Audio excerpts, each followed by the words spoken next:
लगता है आज पुराने दुश्मनों और दोस्तों के मिलने का दिन है। कुछ चाहिए तुम्हें? मैंने बिना किसी एक्सप्रेशन के काउंटर से टेक लगाते हुए पूछा।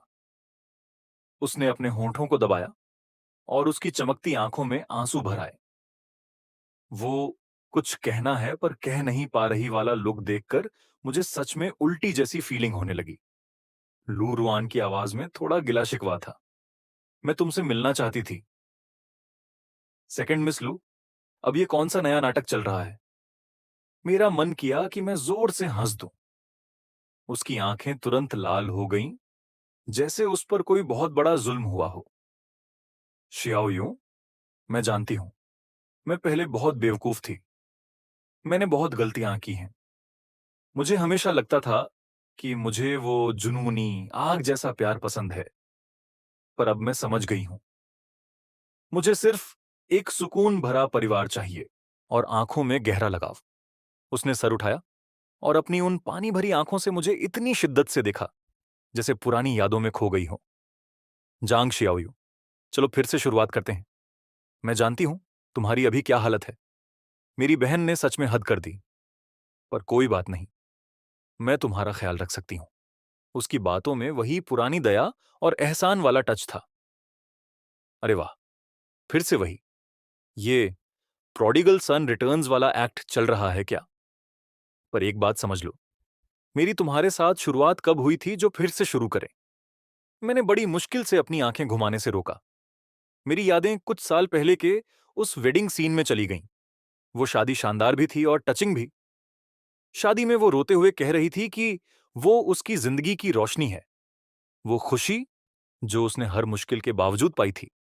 उस वक्त मैं स्टेज के नीचे खड़ा उस गधे को देख रहा था जो आंसू बहा रहा था, और मेरे दिमाग में बस एक ही ख्याल आया।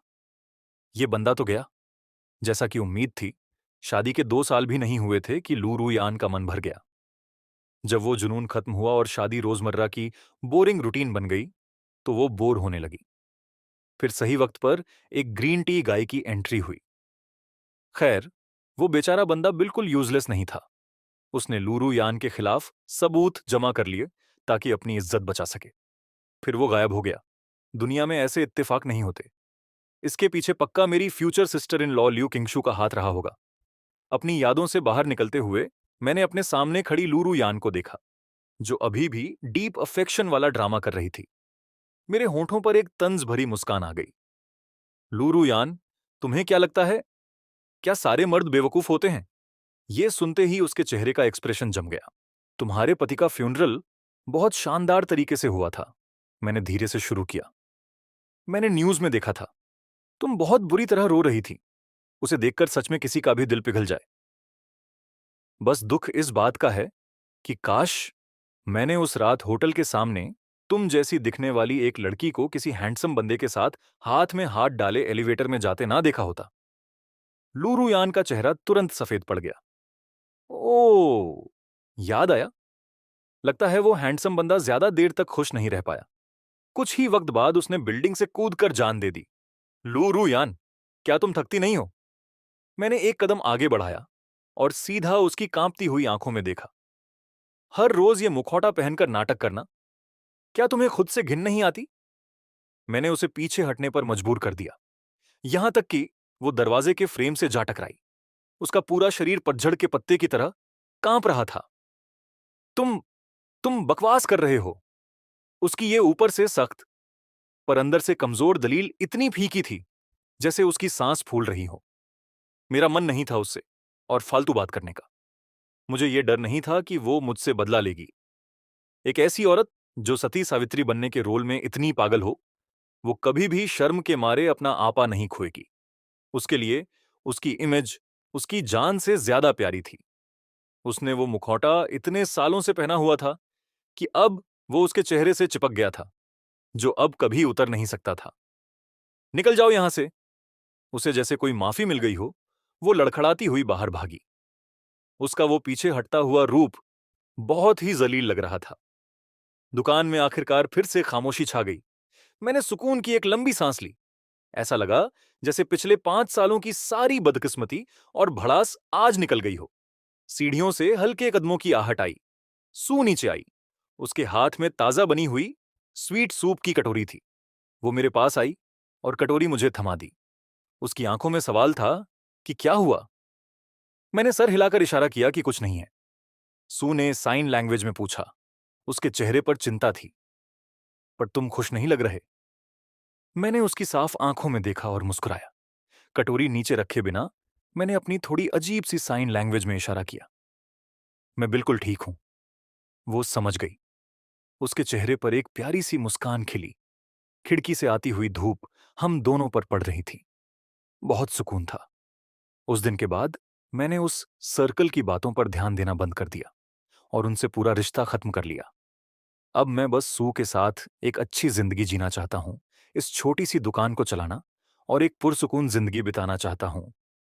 हर सुबह 5 बजे मैं उससे आधा घंटा पहले उठता ताकि नीचे जाकर ब्रेड का पहला बैच तैयार कर सकूं।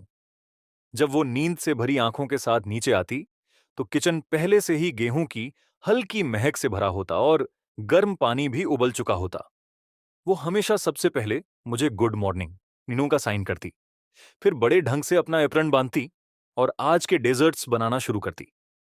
हम बहुत कम बात करते हैं, पर हमारा कोऑर्डिनेशन अब पहले से बहुत बेहतर हो गया है। कभी कभी जब काम ज्यादा होता और वो परेशानी में पसीने से नहा जाती तो मैं उसे आइस वाटर का गिलास थमा देता।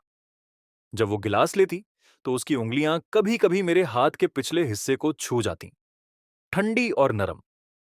मैंने उसकी हर आदत को नोटिस करना शुरू कर दिया था। उसे भी अब मेरे दिमाग की बातों का अंदाजा लगाने की जरूरत नहीं थी। जिंदगी अब सच में पूरी लग रही थी। दिन के वक्त हम साथ में दुकान चलाते थे। शाम को वो मुझे और भी कॉम्प्लेक्स डेजर्ट्स बनाना सिखाती। कभी कभी तो पूरी शाम हम बिना पेन और पेपर के ही बातें कर लेते। ये जो हमारी अंडरस्टैंडिंग थी, उसने मुझे काफी सुकून दिया।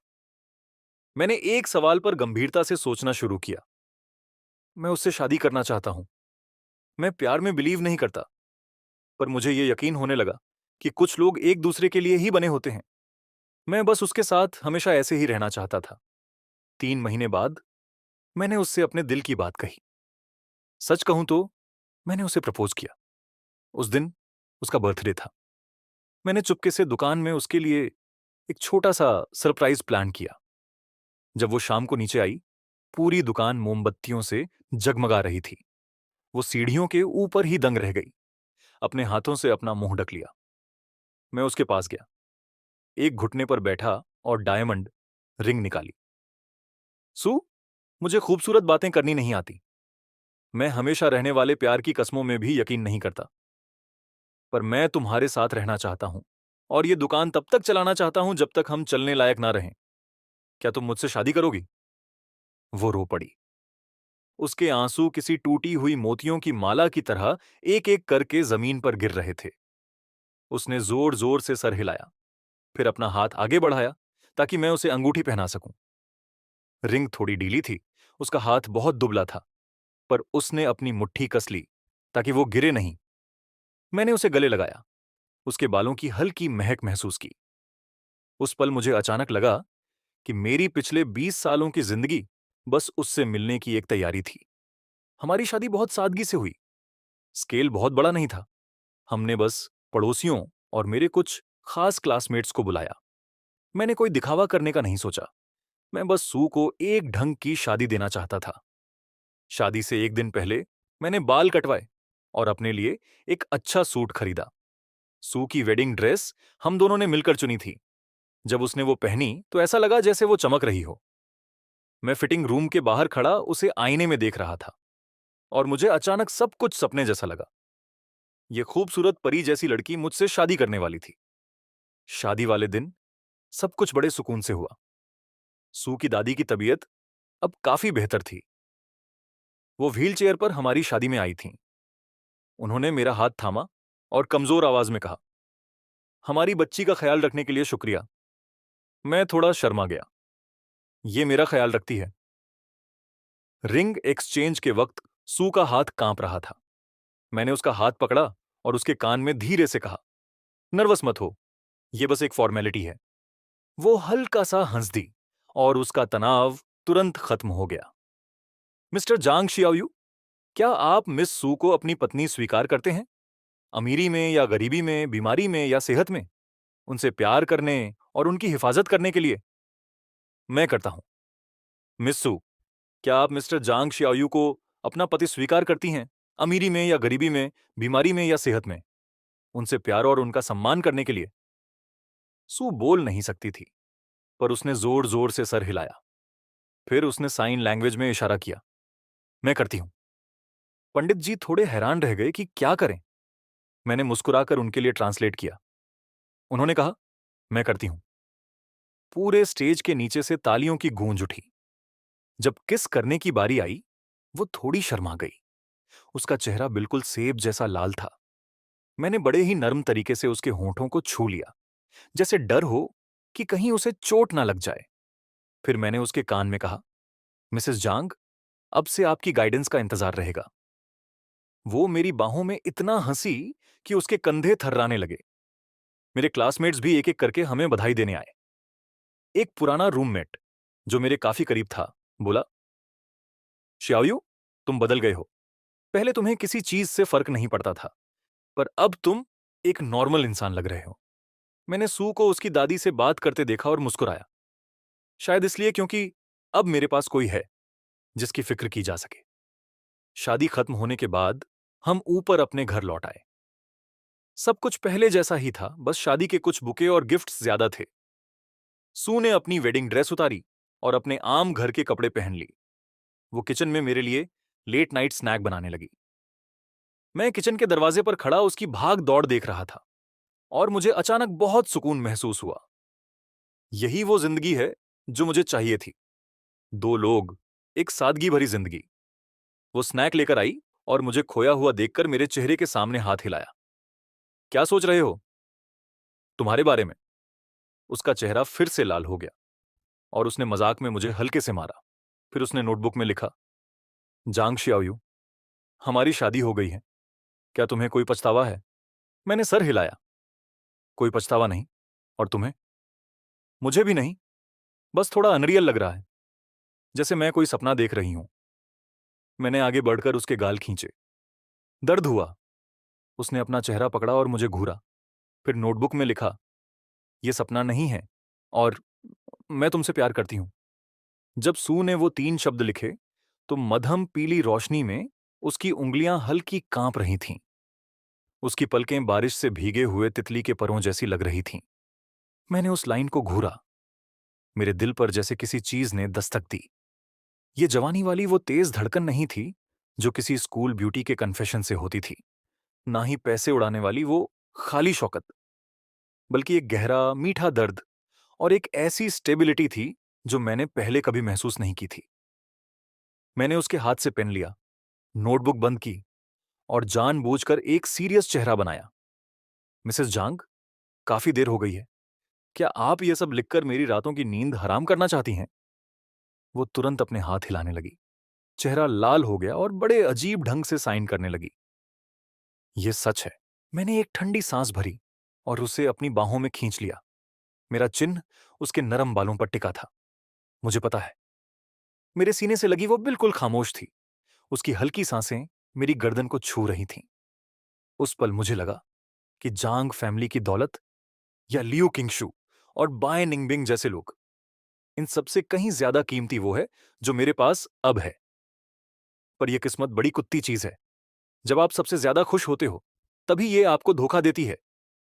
शादी के बाद की जिंदगी ओवन में फूलती हुई ब्रेड जैसी थी, गरम और सुकून भरी। हम सुबह 4 बजे उठकर आटा गूंथते और 6 बजे तक क्रोइसान का पहला बैच ओवन से बाहर आ जाता। पूरा घर महक उठता। उसने मुझे क्रीम पाइप करना सिखाया। मेरे हाथ थोड़े क्लमसी थे, मैं हर जगह क्रीम फैला देता। वो गुस्सा नहीं होती थी, बल्कि मेरा हाथ पकड़कर धीरे धीरे गाइड करती। दोपहर में जब कस्टमर्स कम होते, वो काउंटर पर ही थोड़ी देर सो जाती। खिड़की से आती धूप उसके चेहरे पर रोशनी के छोटे छोटे निशान बना देती। मैं अक्सर उसे सोते हुए घूरता रहता। ये लड़की इतनी मासूम कैसे हो सकती है, जैसे इस दुनिया की गंदगी ने उसे कभी छुआ तक न हो। पर कीचड़ आखिरकार उछल ही जाता है। एक बारिश वाली रात, जब दुकान बंद होने वाली थी, कुछ शराबी ग्लास डोर धकेल कर अंदर घुस आए। उनका लीडर वहां का एक गुंडा था, च्यांग जी। वो पहले भी प्रोटेक्शन मनी मांगने आया था, पर मैंने उसे झाड़ू से भगा दिया था। अब वो पूरी तरह दारू में धुत था। उसने दरवाजे के पास रखा गमला लात मारकर गिरा दिया। उसका लहजा बड़ा मगरूर था। उस गूंगी लड़की को बाहर बुला। सू अकाउंट्स चेक कर रही थी। शोर सुनकर वो उछल पड़ी और डरकर मेरी तरफ देखने लगी। मैंने उसे अपने पीछे धकेला और एक रोलिंग पिन बेलन उठा लिया। लफड़ा चाहिए क्या? चियांग जी गंदा सा हंसा। उसके पीले दांत दिख रहे थे। यंग मास्टर जांग, तुम्हें अभी भी लगता है कि तुम कोई बड़े शॉट हो? मैंने सुना तुमने एक गूंगी से शादी कर ली। भाइयों, चलो इस बात पर एक सेलिब्रेटरी ड्रिंक हो जाए। पीछे खड़े गुंडे जोर से हंसने लगे। उनकी नजरें सू पर टिकी थीं। बेहद घटिया लग रहा था। मैंने बेलन कस के पकड़ा। मेरी उंगलियां सफेद पड़ गईं। निकल यहां से। बड़ा प्रोटेक्टिव बन रहा है। वो एक कदम और आगे बढ़ा। उसके मुंह से दारू की बदबू आ रही थी। तुझे ये दुकान नहीं चलानी क्या? अचानक सू मेरे पीछे से बाहर आई। उसके हाथ में ताजा बने कुकीज का डब्बा था। उसने जबरदस्ती एक मुस्कान लाई और उन्हें कुकीज ऑफर करने का इशारा किया। उस वक्त मेरा दिल जैसे सुइयों से चुभ गया। ये पगली लड़की हमेशा सोचती है कि काइंडनेस से बुराई को खत्म किया जा सकता है। चियांग जी ने डब्बा झटक दिया। कुकीज टूटकर पूरे फर्श पर बिखर गईं। कौन खाएगा ये कचरा? उसने सू की कलाई पकड़ने के लिए हाथ बढ़ाया। मेरा दिमाग पूरी तरह फट गया। मैंने बेलन सीधा उस पर घुमा दिया। उस हंगामे में मुझे याद नहीं कितने घूंसे और लातें पड़ीं। बस इतना याद है कि मैंने काउंटर के कोने में सू को कस के पकड़ा हुआ था, ताकि उसे कुछ न हो। पुलिस की सायरन की आवाज सुनते ही वो गुंडे तुरंत भाग गए। सू ने कांपते हुए मेरे होंठों के कोने पर लगे खून को छूना चाहा। उसके मोटे मोटे आंसू गिर रहे थे, पर उसके गले से एक भी आवाज नहीं निकल रही थी। मैंने अपना चेहरा पोंछा और जबरदस्ती मुस्कुराकर कहा, रो क्यों रही हो? तुम्हारा पति अभी मरा नहीं है। वो और जोर से रोने लगी और मेरी बाहों में किसी डरे हुए छोटे जानवर की तरह सिमट गई। उस रात वो मेरा हाथ पकड़कर ही सोई रही। थोड़ी सी हलचल से भी उसकी नींद खुल जाती। मैंने उसकी आंखों के नीचे के डार्क सर्कल्स देखे। मेरे अंदर डर बैठ गया। अगर आज मैं उसे न बचा पाता तो? अगले दिन मैंने फ्ली मार्केट से एक सॉलिड लोहे की रॉड खरीदी और काउंटर के नीचे रख दी। सू ने उसे देखकर सख्ती से सर हिलाया, मना किया। मैंने रॉड पर थपथपाया और साइन किया। सेल्फ डिफेंस के लिए है, मैं उसे चलाऊंगा नहीं। उसने आखिरकार नजरें नीचे कीं और नोटबुक में लिखा, मुझे डर है कि तुम्हें चोट लग जाएगी। तो मुझे और भी ज्यादा डर है कि तुम्हें चोट लग जाएगी। मैंने उसके सर पर हाथ फेरा। सू, अब तुम ही तो हो जो मेरे पास बची हो। उसने नम आंखों से मुझे देखा और धीरे से सर हिलाया। शांति के वो दिन ज्यादा नहीं चले।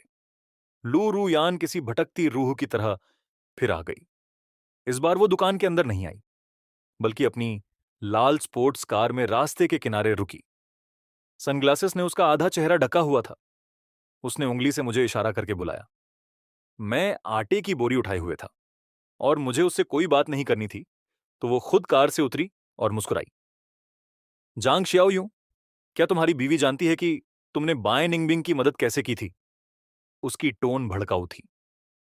मेरे हाथ फिसले और आटे की बोरी धप्प से जमीन पर गिरी। हर जगह सफेद धूल उड़ गई। सू शोर सुनकर दुकान से बाहर आई और हमें शक भरी नजरों से देखने लगी। लू रू यान ने सनग्लासेस उतारे और सू की तरफ बड़े एहसान वाले तरीके से देखा। कितनी बेचारी है, तुम जैसे निठल्ले के पीछे पड़ी है, जो एक ढंग की शादी तक अफोर्ड नहीं कर सकता। मैंने अपनी मुट्ठी कस ली। मेरी नसें फूलने लगीं। लू रू यान, अपना मुंह बंद रखो। क्यों? डर लग रहा है? तब तो बड़ा मजा आ रहा था जब स्कूल ब्यूटी तुमसे भीख मांग रही थी। उस चैरिटी वाले एहसास में बड़ा सुकून मिल रहा था ना? और अब यहां सच्चा आशिक बनने का नाटक कर रहे हो। सू को लू रू यान की बातें समझ नहीं आ रही थीं, पर वो वहां का तनाव साफ महसूस कर सकती थी। उसने धीरे से मेरी शर्ट का कोना खींचा। उसकी आंखों में चिंता साफ दिख रही थी। मैंने एक गहरी सांस ली, अपने गुस्से को दबाया और मुड़कर सू को साइन किया। कुछ नहीं है, तुम अंदर जाओ। सू हिचकिचाई, पर वहां से हिली नहीं। तभी लू रू यान ने अचानक अपने फोन पर एक रिकॉर्डिंग बजाई। वो सालों पहले उस पुराने ग्रोह में बाय निंगबिंग के रोने की आवाज थी। मैं तुम्हें अपना दिल देने को तैयार हूं। जो मेरा है वो तुम्हारा है, बस मेरी एक बात मान लो। और फिर मेरी आवाज गूंजी, मैं कोई फिलांथ्रोपिस्ट नहीं हूं। सू का चेहरा पल भर में सफेद पड़ गया। उसने पहले मुझे देखा और फिर लू रू यान को। उसके होंठ कांप रहे थे, पर वो कुछ बोल नहीं पाई। लू रू यान ने बड़े गर्व से फोन अंदर रखा। छोटी बहन, तुम्हें लगता है ये कोई अच्छा इंसान है? इसने बाएं निंगबिंग की मदद सिर्फ इसलिए की थी ताकि ये दूसरों की लाचारी का मजा ले सके। तुम्हारी मदद करना भी शायद इसका बस एक शौक ही रहा होगा। तुम बकवास कर रही हो। मेरा खुद पर से कंट्रोल हट गया। मैं फोन छीनने के लिए आगे बढ़ा। लूरू यान चीखी और कार में दुबक गई और तुरंत दरवाजा लॉक कर लिया।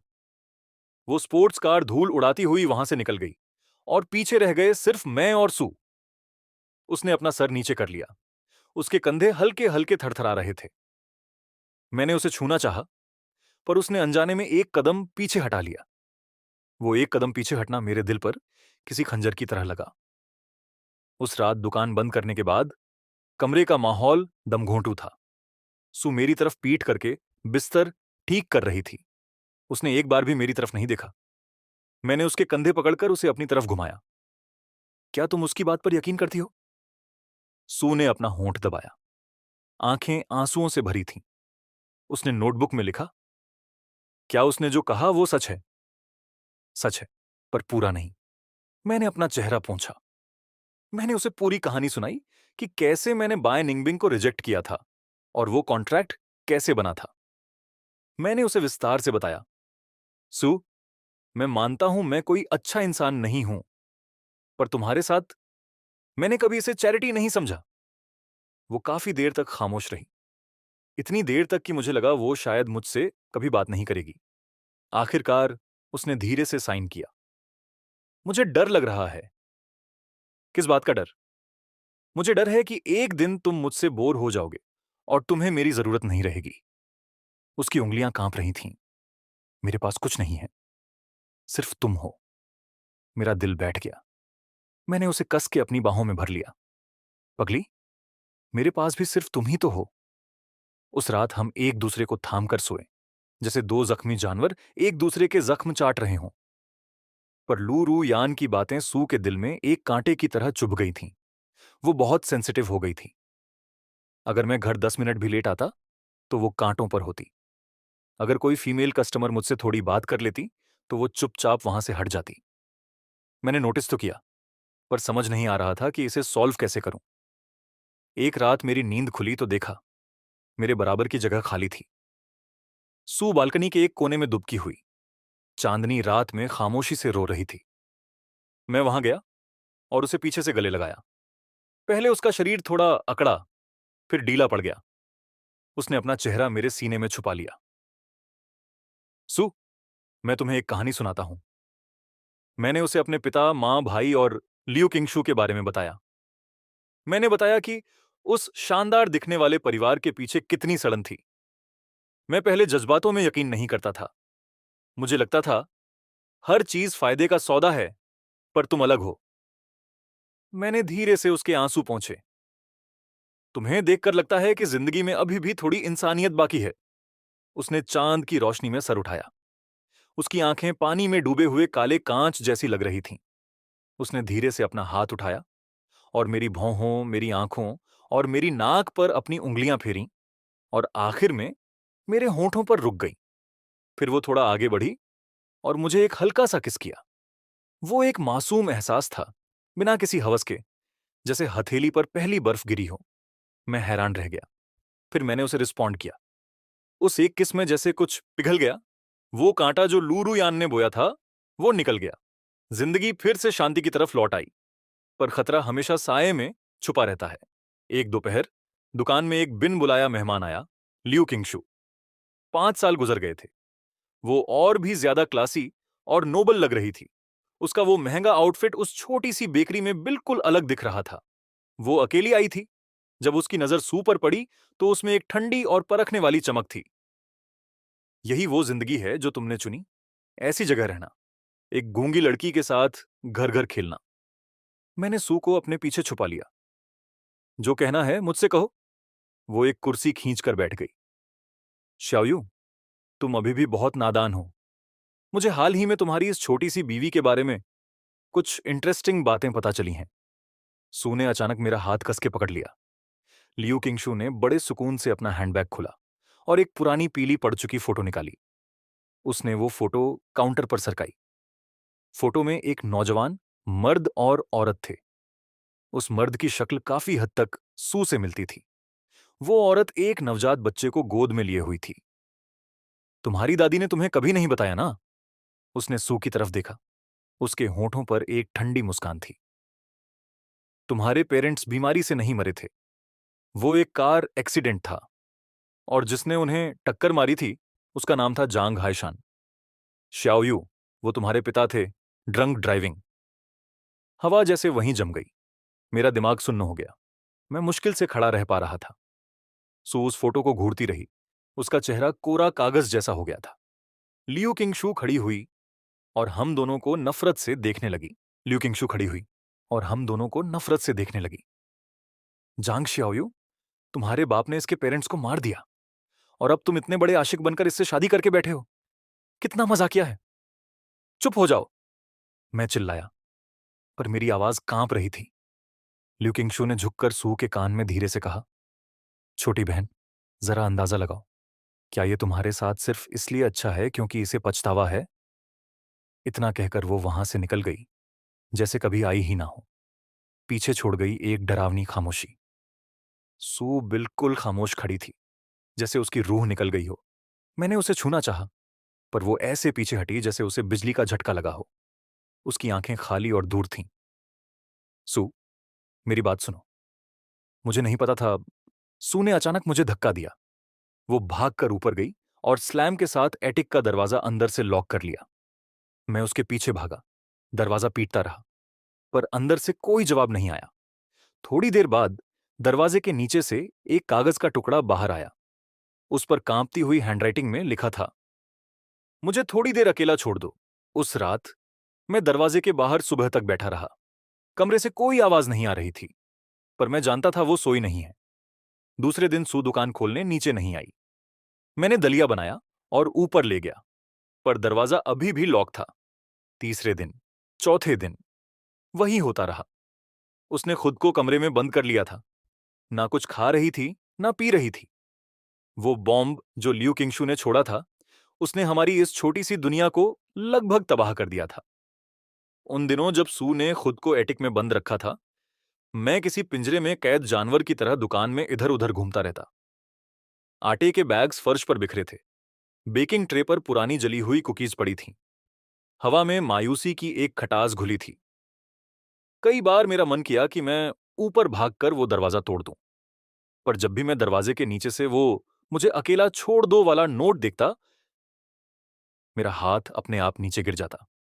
मुझे डर था कि मेरी नजदीकी शायद उसके बचे कुचे हौसले को भी तोड़ देगी। ये बेबसी का एहसास उस वक्त से भी ज्यादा बुरा था जब मेरा खानदान तबाह हुआ था, पर अब मुझे गुस्सा होने का हक भी नहीं था। मेरे अंदर उसी गुनहगार का खून दौड़ रहा था। लियू किंगशू ने मेरी सबसे कमजोर कड़ी पर वार किया था। एक ही झटके में सब बिखर गया। पांचवीं रात को रूम से किसी छोटे जानवर के रोने जैसी दबी दबी आवाज आई। उसी वक्त किसी भारी चीज के जमीन पर गिरने की जोर से थड की आवाज आई। मेरी धड़कन रुक गई। मुझे अब किसी बात की परवाह नहीं थी। मैंने स्पेयर की फालतू चाबी ली और दरवाजा तोड़कर अंदर घुसा। मैंने देखा कि सू बिस्तर के पास गिरी हुई थी। उसका चेहरा बिल्कुल पीला पड़ चुका था और होंठ सूख कर फट गए थे। उसके पास एक पानी का गिलास गिरा हुआ था। लगता है वो पानी पीना चाहती थी, पर उसमें उतनी हिम्मत भी नहीं बची थी। कई दिनों तक ना खाने पीने की वजह से उसका शरीर अपनी लिमिट तक पहुंच गया था।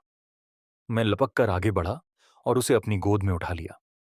वो किसी पंख जैसी हल्की महसूस हो रही थी, जैसे अभी गायब हो जाएगी। सू, सू, मैंने उसके चेहरे को थपथपाया। मेरी आवाज इतनी कांप रही थी कि शब्द नहीं निकल रहे थे। उसकी पलकें धीरे से हिलीं और थोड़ी सी आंखें खुलीं। उसकी खाली नजरें मेरे चेहरे पर पड़ीं, जो बिल्कुल अनफोकस्ड थीं। उस पल मैं डर गया कि कहीं वो मुझे छोड़कर चली ना जाए। पछतावे का मौका भी नहीं मिलेगा। ये सोचकर मैं किसी पागल की तरह नीचे भागा। दलिया गर्म किया और गर्म पानी तैयार किया। मैंने बड़े ध्यान से उसके होंठ खोले और चम्मच से उसे खिलाया। वो किसी मशीन की तरह उसे निगल रही थी। आंखों में कोई जान नहीं थी। आधा बाउल दलिया खिलाने के बाद मैंने गर्म पानी से एक तौलिया भिगोया और उसके थके हुए चेहरे और ठंडे हाथों पैरों को पोंछा। इस पूरे प्रोसेस में वो किसी कठपुतली जैसी थी, जो मुझे वैसा करने दे रही थी जैसा मैं चाहता था। बस कभी कभी उसकी आंखों के कोने से गिरते आंसू ही ये साबित कर रहे थे कि वो जिंदा है। मैंने उसे कंबल उड़ाया और उसके बराबर में लेट गया। उसे कस के अपनी बाहों में भर लिया। मैंने सोने की हिम्मत नहीं की।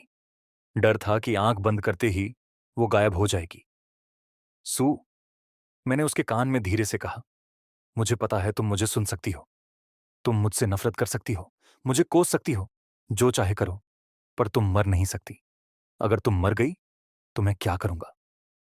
मैं जांग श्योयू 20 साल से ज्यादा जिया हूं। मैंने बहुत बुरी चीजें की हैं, पर मैंने कभी किसी का बुरा करने का नहीं सोचा था। मेरे बाप ने जो गुनाह किया मैं उसका बोझ उठाऊंगा। अगर तुम्हें लगता है कि मुझे मारने से तुम्हारी नफरत खत्म होगी, तो मैं अभी तुम्हें खंजर थमा देता हूं। मैंने उसका हाथ पकड़कर अपने दिल पर रखा। लेकिन तुम खुद को सजा देकर मुझे सजा नहीं दे सकती। तुम्हारी दादी ने तुम्हें इतनी मेहनत से पाला था, इसलिए नहीं कि तुम ऐसे खत्म हो जाओ। क्या तुम्हें वो क्रोइसां याद है जो तुमने मुझे दिया था? वो मेरी जिंदगी की सबसे कड़वी और सबसे मीठी चीज थी। कड़वी इसलिए क्योंकि मेरा सब कुछ छिन गया था, और मीठी तुम्हारी वजह से। इस दुकान का नाम लिटिल लाइट है। तुमने ही इसे रोशन किया है। अगर तुम चली गई तो ये रोशनी बुझ जाएगी। मेरी दुनिया दोबारा अंधेरे में डूब जाएगी। पता नहीं मैं कब तक बोलता रहा, जब तक मेरा गला सूख कर दर्द नहीं करने लगा। मेरी बाहों में उसका शरीर अभी भी ठंडा था। अगले दिन सुबह मैं उसके लिए कुछ खाने बनाने उठने ही वाला था कि एक ठंडे हाथ ने मेरी स्लीव खींची। मैं तुरंत मुड़ा और उसकी नजरों से नजरें मिलाईं। उसकी आंखें अभी भी सूजी हुई थीं, पर उनमें रोशनी की एक हल्की सी किरण थी। उसने मेरी तरफ देखा। उसके होंठ बिना आवाज के हिले, पर उन्होंने धीरे से पानी कहा। मैं लगभग लड़खड़ाते हुए पानी लेने भागा। मेरे हाथ इतने कांप रहे थे कि आधा पानी गिर गया। उसे 2-3 घूंट पिलाने के बाद वो मेरे सीने से टेक लगाकर बैठ गई और आंखें बंद कर लीं। उसकी आंख से एक आंसू गिरा, पर इस बार ये मायूसी वाली खामोशी नहीं थी। इसमें एक थकी हुई कमजोरी थी। ये एहसास कि वो मुझे अपने करीब आने दे रही है, मुझे खुशी से रुला देने वाला था। आने वाले दिन हीलिंग का एक लंबा और मुश्किल रास्ता थे। सू की सेहत तो सुधर रही थी, पर उसके दिल का जख्म अभी भी बहुत गहरा था। वो पहले से भी ज्यादा खामोश हो गई थी। वो मेरे साथ दुकान चलाती, पर उसकी रफ्तार धीमी थी। वो अक्सर आटे के बाउल को बस खाली नजरों से घूरती रहती। रात को वो अचानक पसीने से लथपथ होकर उठ जाती। जब मैं उसे थामता तो उसके दिल की धड़कन बहुत तेज महसूस होती। उसने मुझसे बात करने के लिए नोटबुक का इस्तेमाल बंद कर दिया था। कभी कुछ कहना होता तो बस छोटे इशारों से कह देती। मैं जानता था कि वो कांटा अभी भी उसके दिल में ढंसा हुआ है। लियू किंगशू के शब्द जहर की तरह हमारे भरोसे को खा रहे थे। वो अनजाने में मेरे टच को अवॉइड करने लगी थी। अगर मैं उसके बाउल में खाना डालता, वो एक पल के लिए ठिठक जाती। रात को सोते वक्त अगर मैं उसे पकड़ना चाहता, वो अकड़ कर दूसरी तरफ मुड़ जाती। ये जानबूझकर बनाई गई दूरी किसी भी झगड़े से ज्यादा दम घोंटने वाली थी। मैं समझ रहा था कि वो खुद से लड़ रही है, हमारे रिश्ते को दोबारा परख रही है। मेरी मदद, मेरा प्रपोजल, क्या मेरा प्यार सिर्फ मेरे बाप के गुनाहों का पछतावा था? एक दोपहर को मोड़ आया। एक बूढ़ी औरत जो अक्सर होल व्हीट ब्रेड खरीदने आती थी। उन्होंने कांपते हाथों से हमें एक भरा हुआ लिफाफा थमाया। उन्होंने कहा कि उनका बेटा विदेश से कुछ स्पेशलिटी कुकीज लाया है और वो हमारी मदद के लिए शुक्रिया अदा करना चाहती थीं। सू ने मना किया, पर उन्होंने जिद की, बेटा इसे रख लो। तुम और तुम्हारा पति बहुत अच्छे इंसान हो। आजकल ऐसे ईमानदार बिजनेस वाले लोग मुश्किल से मिलते हैं। तुम दोनों बस हमेशा खुश रहो। वो बूढ़ी औरत सू का हाथ थामते हुए धीरे से बड़बड़ाई।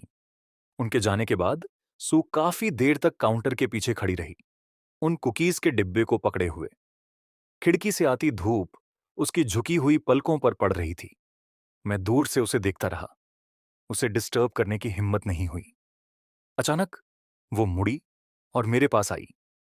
उसने कुकीज का डिब्बा मुझे थमा दिया, फिर कोने में रखे एक पुराने स्टोरेज बॉक्स की तरफ इशारा किया। उस बॉक्स में हमारी शादी की कुछ फोटोज थीं और वो पुरानी फटी पुरानी नोटबुक जिसे वो बहुत संभाल कर रखती थी। वही नोटबुक जहां मैंने सालों पहले उसकी इंश्योरेंस पॉलिसी की शर्तें लिखी थीं। मैं एक पल के लिए ठिठका, फिर समझ गया कि वो क्या कहना चाहती है।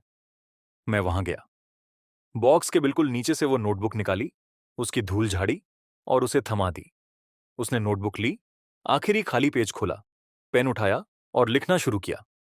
उसका हाथ अभी भी थोड़ा कांप रहा था, पर उसके स्ट्रोक्स बहुत धीमे और मजबूत थे। मैंने अपने पेरेंट्स का सपना देखा। वो एक बहुत रोशन जगह पर थे, मेरी तरफ देखकर मुस्कुरा रहे थे। ऐसा लग रहा था जैसे वो तुमसे नाराज नहीं हैं। यहां तक लिखने के बाद वो काफी देर तक रुकी रही। पेन की इंक से कागज पर एक छोटा सा निशान बन गया। फिर उसने आगे लिखा, मैं सोच रही थी, अगर तुम सिर्फ पछतावे की वजह से मेरे साथ अच्छे होते, तो उस दिन जब मैं ब्रेड चुरा रही थी, क्या तुम्हारी आंखों में सिर्फ चिड़चिड़ापन होता, दया नहीं? तुमने तो बस एक परेशानी से पीछा छुड़ाने के लिए एक कॉल किया था। क्यों? और जब मैंने तुमसे शादी के लिए हां कहा, तो तुम इतनी देर तक सुन क्यों रह गए थे? और तुम्हारे कान लाल क्यों हो गए थे? उसने सर उठाया। उसकी आंसुओं से भरी आंखें मुझे देख रही थीं। उन आंखों में बहुत ज्यादा कंफ्यूजन था और उम्मीद की एक हल्की सी किरण भी। मैंने उसे देखा, मेरा दिल जैसे भर आया। मैंने पेन लिया और एक एक शब्द धीरे धीरे लिखा। सू, मैं कोई अच्छा इंसान नहीं हूं। जब मैंने तुम्हारी मदद की थी, मैंने ज्यादा कुछ नहीं सोचा था। शायद उस दिन मेरा मूड अच्छा था, या शायद मैं बस कोई झमेला नहीं चाहता था। जब मैंने तुमसे शादी की, मैंने ये साफ साफ नहीं सोचा था कि ये प्यार है या नहीं। मुझे बस तुम्हारे साथ सुकून मिलता था, थकान नहीं होती थी। लेकिन अब मैं बिल्कुल क्लियर हूं। मैं तुम्हें रोते हुए नहीं देख सकता। मैं तुम्हें किसी और से दबते हुए नहीं देख सकता। जब तुम्हें दर्द होता है, तो मैं चाहता हूं कि वो दर्द मुझे हो जाए। इसका मेरे बाप से कोई लेना देना नहीं है। इसका लेना देना सिर्फ तुमसे है, क्योंकि तुम सू हो। अगर पछतावे की बात करनी ही है, तो मुझे सिर्फ इस बात का पछतावा है कि मैं तुमसे पहले क्यों नहीं मिला, तुम्हें इतनी तकलीफ क्यों झेलने दी, और मैं तुम्हारी हिफाजत ठीक से नहीं कर पाया, जिसकी वजह से मेरी वजह से तुम्हें फिर दुख झेलना पड़ा। मैंने पेन उसे वापस थमा दिया। उसने मेरे शब्दों को देखा और उसके आंसू और तेजी से गिरने लगे, पर उसके होंठों पर एक हल्की सी मुस्कान आ गई। वो मुस्कान रोने से भी ज्यादा दर्द भरी लग रही थी, पर वो सबसे खूबसूरत एक्सप्रेशन था जो मैंने कभी देखा था। उसने पेन लिया और मेरे शब्दों के आगे 3 शब्द और लिख दिए, मैं तुम पर यकीन करती हूं। फिर उसने पेन नीचे रखा और खुद आगे बढ़कर मेरी उंगलियां धीरे से थाम लीं। उसकी उंगलियां अभी भी ठंडी थीं, पर उस मजबूत पकड़ ने मेरे दिल का सारा अंधेरा पल भर में दूर कर दिया। उस रात वो आखिरकार मेरी तरफ पीठ करके नहीं सोई। वो मेरी बाहों में किसी नन्हे परिंदे की तरह सिमट गई, जिसे आखिरकार अपना घोंसला मिल गया हो। उसकी सांसें बिल्कुल शांत और गहरी थीं। मैं उसकी सांसों को सुनता रहा। ऐसा लगा जैसे ये दुनिया का सबसे मीठा संगीत हो। हम जानते थे कि वो जख्म अभी भी वहां है। शायद वो हमेशा रहेगा, पर कम से कम हमने उसके साथ जीना सीख लिया था।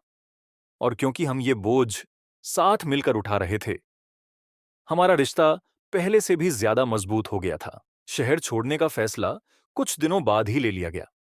यह सिर्फ लियू किंगशू के खतरे की वजह से नहीं था, बल्कि हम एक नया माहौल चाहते थे। एक ऐसी जगह जहां पुरानी यादों का साया न हो और हम सच में एक नई शुरुआत कर सकें। इसीलिए हम जरा भी नहीं हिचकिचाए। मेरे लिए जहां सू थी, वही मेरा घर था।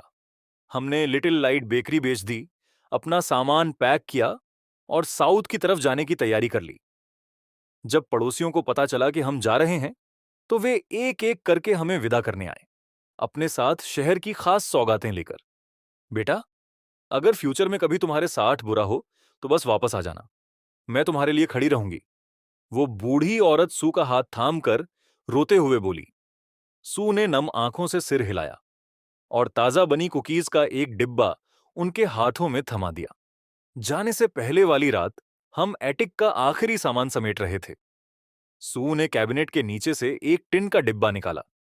उसमें उसकी दादी की चीजें थीं, कुछ पुरानी तस्वीरें और वो इंश्योरेंस पॉलिसी जो मैंने उसके लिए सालों पहले लिखी थी। कागज पीला पड़ चुका था, पर हैंडराइटिंग अभी भी साफ थी। अगर किसी दिन मुझ पर बुरा वक्त आए और मैं सड़क पर भीख मांग रहा हूं, तो बस याद से मुझे एक कटोरी चावल दे देना। उसने उस कागज को देखा और अचानक हंसते हंसते रोने लगी।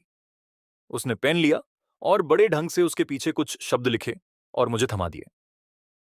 इस पूरी जिंदगी के लिए मेरी चावल की कटोरी हमेशा आधी तुम्हारी होगी। मेरी आंखें भर आईं। मैंने उसे गले लगाया। ठीक है, ये वादा रहा। जैसे ही ट्रेन चलने लगी, वो शहर जिसने हमें इतने दुख और सुकून दिए थे, धीरे धीरे खिड़की से दूर होने लगा। सू मेरे कंधे पर सिर रखकर सो गई। उसका हाथ अभी भी मेरी शर्ट का एक कोना कसकर पकड़े हुए था। खिड़की से आती धूप उसके चेहरे पर पड़ रही थी, बिल्कुल शांत और सुकून भरा। मैंने अपना सिर झुकाया और उसके सिर पर किस किया। फ्यूचर में क्या होगा मैं नहीं जानता, पर जब तक वो साथ है, हम जहां जाएंगे वहीं घर होगा। हम आखिरकार एक छोटे से कोस्टल शहर में बस गए। दुकान बेचने से जो पैसे मिले थे, उनसे हमने एक छोटा सा डेजर्ट स्टोर खोला, जिसका नाम रखा सनसेट मोमेंट। सू बेकिंग संभालती और मैं कस्टमर्स को हैंडल करता। जिंदगी सादगी भरी थी, पर सुकून भरी। वो धीरे धीरे उस अंधेरे से बाहर निकल आई और उसके चेहरे पर मुस्कान वापस लौट आई। कभी कभी शांत रातों में वो अभी भी बुरे सपने देखकर उठ जाती, पर मैं हमेशा उसे तुरंत थाम लेता और धीरे से उसकी पीठ थपथपाता, जब तक वो फिर से सो ना जाती। 1 साल बाद एक दोपहर को हम समुद्र के किनारे हाथ में हाथ डाले टहल रहे थे। डूबता सूरज पिघले हुए सोने जैसा लग रहा था। सू अचानक रुकी और रेत पर चमकती किसी चीज की तरफ इशारा किया। मैंने उसे उठाया। वो कांच का एक टुकड़ा था जो समुद्र की लहरों से घिसकर गोल हो गया था। सूरज की रोशनी में वो बड़े प्यारे ढंग से चमक रहा था। उसने वो कांच लिया, काफी देर धूप में उसे देखा और फिर मेरी हथेली पर रखकर मेरी मुट्ठी बंद कर दी, जैसे कह रही हो कि इसे संभाल कर रखना। मैंने मजाक किया कि ये हमारा टोकन ऑफ लव है। उसने जोर से सिर हिलाया। उसकी आंखें चमक उठी। एक दिन मौसम बहुत गर्म था और दुकान में ज्यादा कस्टमर्स नहीं थे। सू अगले दिन के लिए बैटर तैयार कर रही थी और मैं काउंटर के पीछे अकाउंट्स देख रहा था। तभी मुझे एक हल्की सी सिसकी सुनाई दी। मैंने सिर उठाया तो देखा सू के हाथ रुक गए थे और वो खाली नजरों से खिड़की के बाहर देख रही थी। बाहर एक नौजवान पिता अपनी बेटी को पीठ पर बिठाए चल रहा था। उस बच्ची की साफ हंसी कांच के पार सुनाई दे रही थी। मैं उसके पास गया। उसने मेरी तरफ नहीं देखा, बस उन्हें देखती रही जब तक वे गली के मोड़ पर गायब नहीं हो गए।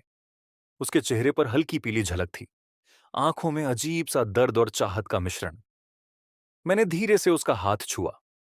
वो संभली, जबरदस्ती मुस्कुराई और सिर हिलाकर इशारा किया कि वो ठीक है। फिर उसने और जोर से बैटर मिलाना शुरू कर दिया, जैसे किसी याद को दबाना चाहती हो। मैं जानता था वो अपने माता पिता के बारे में सोच रही है, उस बचपन के बारे में जो उसे उनके साथ बिताना चाहिए था। उस रात दुकान बंद करने के बाद हम पीछे की सीढ़ियों पर बैठकर समुद्र की हवा का आनंद ले रहे थे। दूर मछली पकड़ने वाली नावों की लाइट्स टिमटिमा रही थीं। मैंने कहा, सू, क्या हमें उनसे मिलने जाना चाहिए? वो चौंकी। तुम्हारे माता पिता से? हम उनकी कब्र पर जा सकते हैं, उन्हें बता सकते हैं कि तुम अब खुश हो और मेरे पिता की तरफ से सॉरी भी कह सकते हैं। वो चुप रही। उसकी आंखों में आंसू थे, पर उसने उन्हें गिरने नहीं दिया। आखिरकार उसने धीरे से सिर हिला दिया। हम एक सुबह फूल लेकर कब्रिस्तान गए। सू ने सफेद फूल रखे, धूल साफ की, बहुत प्यार से।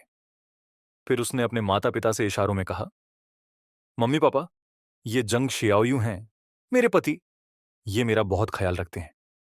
मैं अब बहुत खुश हूं। उसकी आंखों से आंसू बह रहे थे, पर चेहरे पर मुस्कान थी। मैंने झुककर कहा, मैं वादा करता हूं, मैं इन्हें कभी दुख नहीं होने दूंगा।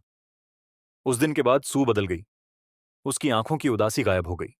उसकी मुस्कान और भी शांत हो गई। हमने अतीत को अलविदा कह दिया। अब हम सिर्फ आगे देख रहे थे। एक शाम हम समुद्र किनारे बैठे थे।